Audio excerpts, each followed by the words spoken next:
จากยอดดอยแดนไกลใครจะเห็นอยากลำเค็นเพียงใดใจยังมั่น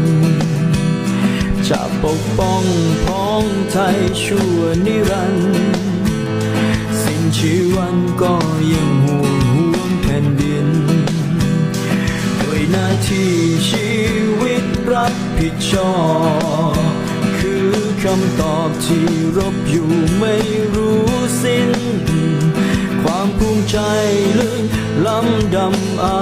จินรักแผ่นดินรักเกียรติศักดิ์นักรบไทย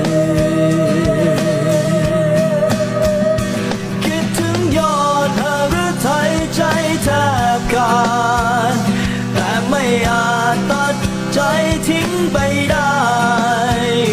ด้วยหน้าที่ศรัทธาท้าใจกายคงความหมายเกินค่ากว่าชีวิต